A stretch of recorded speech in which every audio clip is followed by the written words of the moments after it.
Hello दोस्तों। मैं करुणेश कुमार और मैं स्वागत करता हूं आपको अपने इस न्यू वीडियो में, जिसमें हम लोग सीखने वाले हैं electric field due to a uniformly charged solid sphere. Okay, पिछले टॉपिक में हमने बात की थी एक spherical cell. Okay, that was completely different. वो कम्प्लीटली डिफरेंट था क्योंकि उसके अंदर जो है सेल के अंदर पूरा पोर्शन जो था सो खाली था। बट यहाँ पे हम लोग बात करने वाले हैं एक सॉलिड स्फीयर की, जिसके अंदर यूनिफॉर्मली चार्ज्ड डिस्ट्रीब्यूशन है प्लस क्यू का। ओके, वी हैव ऐसा एज्यूम्ड। तो आप यहाँ पे ऐसा देख सकते हैं कि एक ये स्फीयर है। ओके, और इस स्फीयर के अंदर यूनिफॉर्मली चार्ज डिस्ट्रीब्यूटेड है प्लस क्यू। ओके, अब हमें पता करना है कि inside this sphere, okay, there is a point P. Okay, here you can see a point P at a small distance of r. Okay, this is the small distance r. This मतलब ये P जो है so small distance r से दूर है। Okay, और यहाँ पे हमको इलेक्ट्रिक फील्ड फाइंड आउट करना है। चूँकि ये बड़े वाले स्फीयर का आप रेडियस जो है सो कैपिटल R से हमने इसको डिनोट किया है, और ऐसा हमने एक ये ज्यूम किया है कि ये एक नॉन कंडक्टिंग स्फीयर है। ओके, सो आप यहाँ पे देख सकते हैं कि ये इस पे हमने एक स्मॉल एरिया कंसीडर किया है ये पॉइंट P के पास। ओके, एक्चुअली इस पे है ना, ये पॉइंट P के क्रॉस हमने एक गॉसियन सरफेस ड्रॉ की है इस पे, और इस सरफेस पे हमने एक स्मॉल एरिया एज्यूम किया है जिसको हमने ds से डिनोट किया है।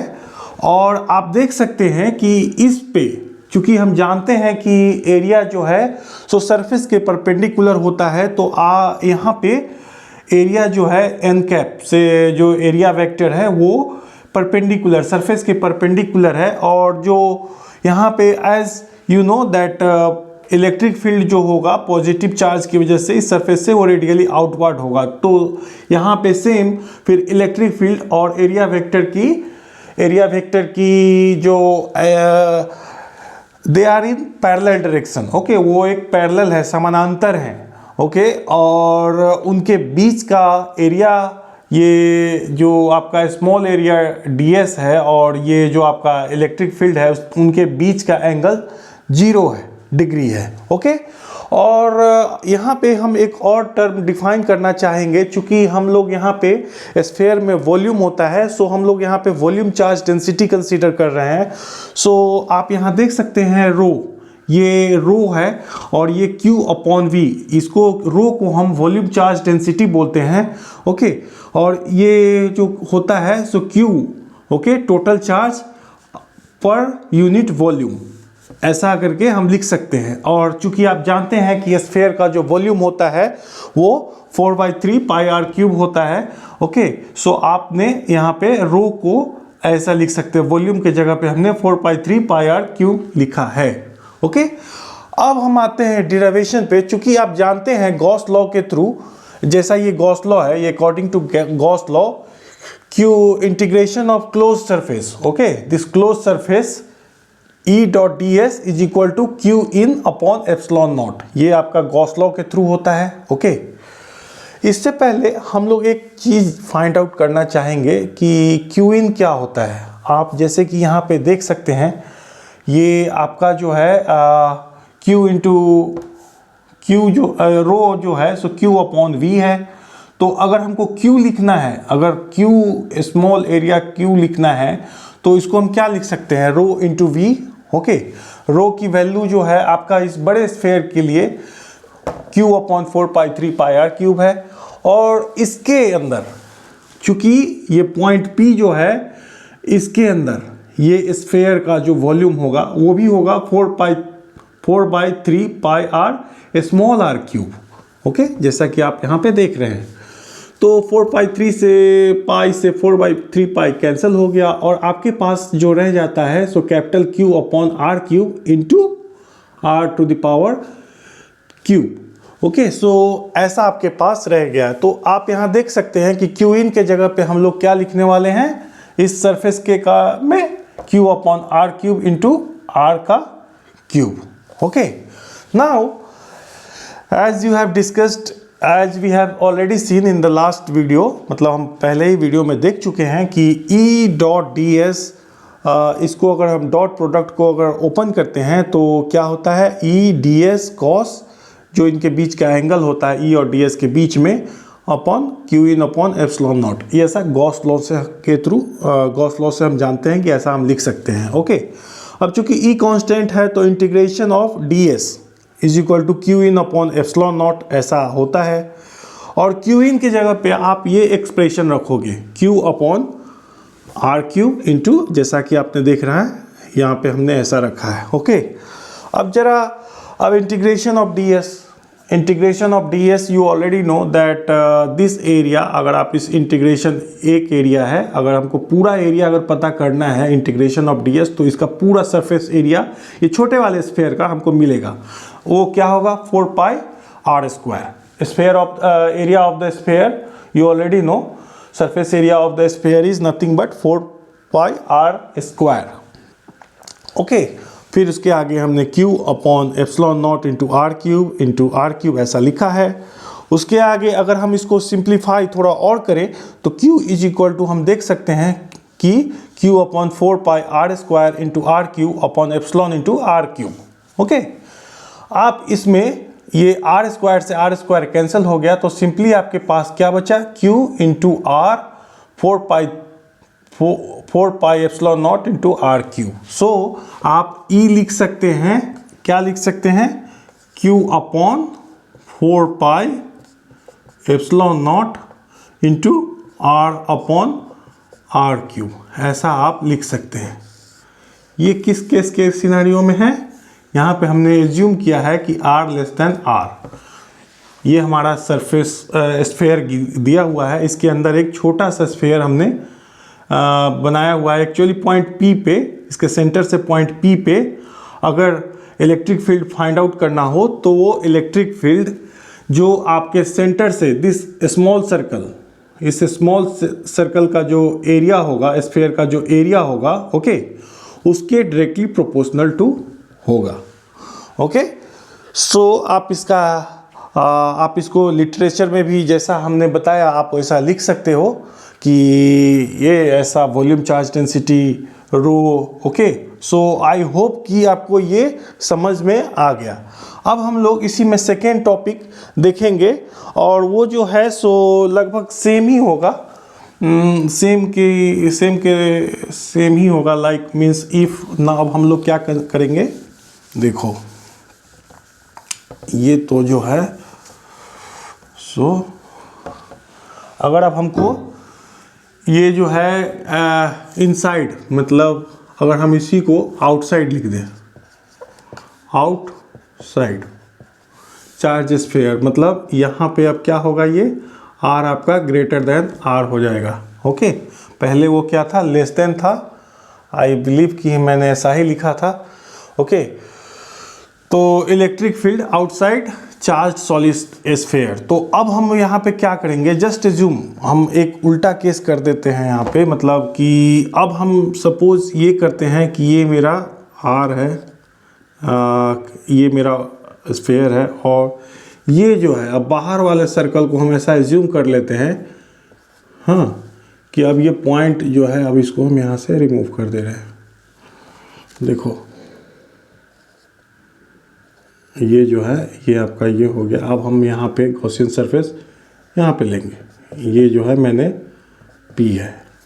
तो अब आपका गिवन सर्कल जो है, मतलब आपका जो यूनिफॉर्मली चार्ज सॉलिड स्फीयर जो है, सो आपका विथ कैपिटल रेडियस R आपका ये है, और आपको एट ए पॉइंट P, यहाँ पे आपको एट ए पॉइंट P आपको इलेक्ट्रिक फील्ड फाइंड आउट करना है इस स्फीयर की वजह से.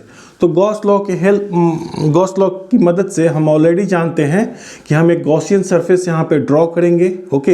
इस पॉइंट के, ओके, यहाँ पे गॉसियन सरफेस ड्रॉ करेंगे, और उसका जो एरिया कंपोनेंट अगेन आप जानते हैं कि परपेंडिकुलर टू द सरफेस होता है. तो यहाँ पे इसका एरिया आप देख सकते हैं कि परपेंडिकुलर दिस सरफेस का होगा, और इलेक्ट्रिक फील्ड अगेन यहाँ पे भी दिस इज रेडियली आउटवर्ड.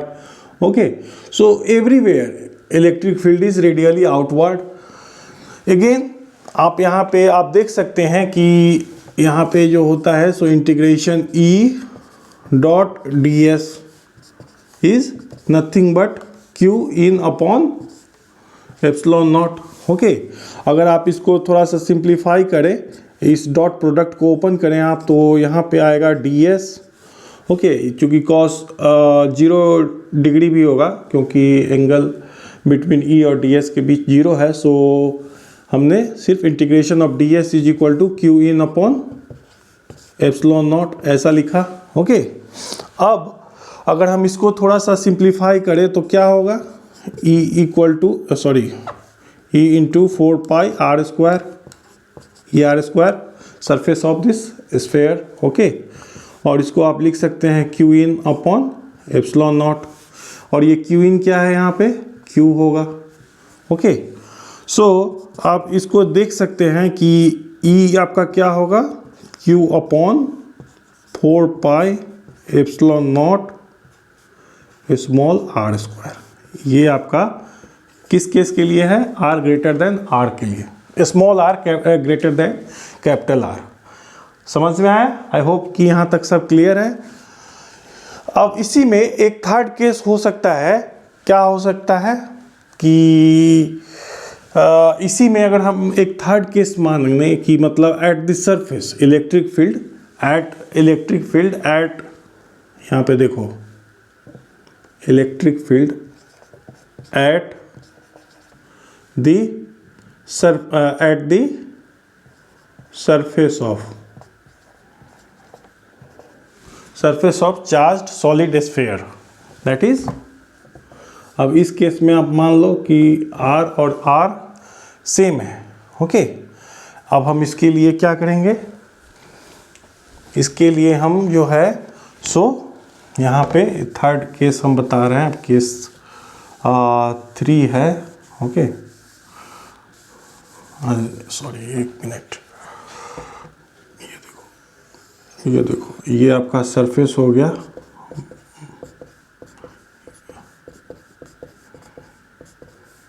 ये आपका सेंटर हो गया और इससे आपका सपोज ये R है. तो यहाँ पे आप देख सकते हैं अगर आपको R और इसी पे एक पॉइंट P है तो R क्या होगा, R स्मॉल r जो है, स्मॉल r और कैपिटल R आपका सेम होगा. तो इसमें सिंपली आप क्या कर सकते हैं, इस एक्सप्रेशन में ये स्मॉल r इसको आप केस 3 मानो, केस 3 आप इसको बोलो, तो इसमें क्या होगा, इंटीग्रेशन q इंटू ये और ई डॉट डी एस को Q in upon epsilon not into E into 4 pi are square. इसको आर स्क्वायर जो है, अब ये आर और आर चूंकि इक्वल है तो यहाँ पे हम इसको लिखेंगे कैपिटल आर. ओके, और Q in upon epsilon not.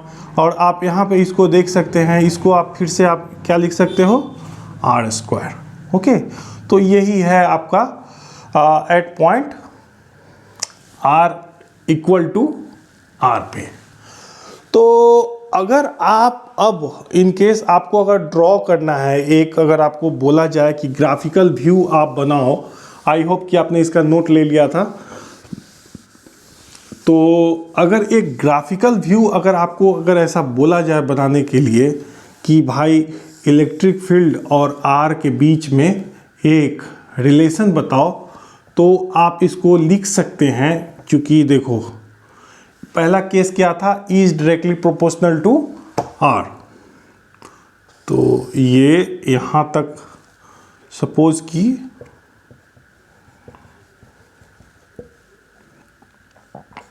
R equal to R, और इसके बाद फिर से आपका इलेक्ट्रिक फील्ड, ये आपका डिस्टेंस है R, इसको डिस्टेंस बोलते हैं, और ये आपका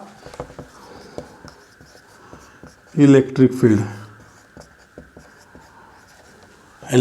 है.